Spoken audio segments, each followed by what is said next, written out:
Doing hundreds of sit-ups can actually make a stomach look bigger. It sounds completely backwards, but it's a physical response to that specific movement. Think of your midsection as two separate layers. The top layer of belly fat is a thick, fluffy winter duvet. The abdominal muscles resting underneath that fat are solid wooden blocks. Standard crunches make those wooden blocks bigger.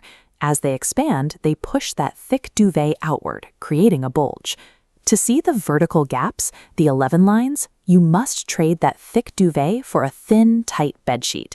We can follow a two-step blueprint to swap that blanket and carve out those lines without starving or doing a single standard crunch.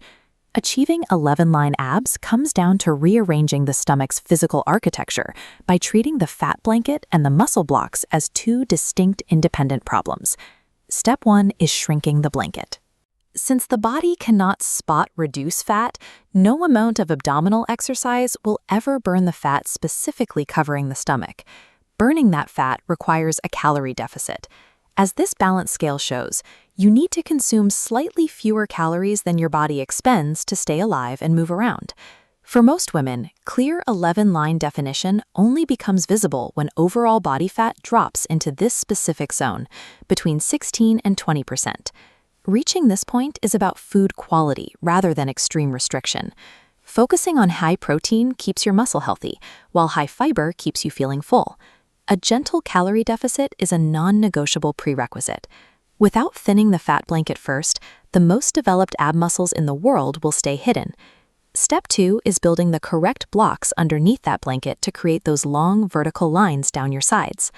Traditional sit-ups fail here because they only build the front-facing muscle layer. That front layer does nothing to create the vertical lines at the edges of your stomach. Look at this deep inner muscle layer that sits beneath the surface. It's made of horizontal fibers that wrap all the way around your waist, acting like a natural built-in corset. You tighten this corset muscle through twisting motions and isometric holds, where you stay still while resisting an outside force.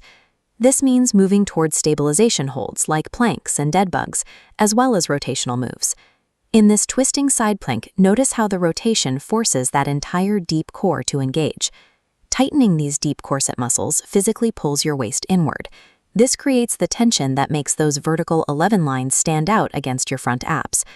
Replacing crunches with stabilization and twisting exercises carves these specific lines while flattening the stomach side profile. Making these 11 lines physically thick enough to be visible requires adequate resistance. Abs respond to training like your biceps. Endless repetitions with no weight only builds endurance. You must use heavy weights to trigger actual growth. Many people stall their progress by training their core every single day, which prevents the muscles from actually developing. This calendar shows why training intensely just 2 to 3 times a week is more effective. Your muscle tissue needs these blank rest days to repair itself and grow thicker. High stress and poor sleep also block your definition. They elevate a hormone called cortisol, which signals the body to protect and store fat, specifically in the midsection. The 11-line blueprint is simple. Eat in a slight deficit to thin the blanket, lift heavy and twist to tighten the corset, and sleep to allow the body to rebuild. 11-line abs are the predictable result of a specific structural equation. Pair the right physiological fuel with these precise mechanical movements, and the body has no choice but to build them.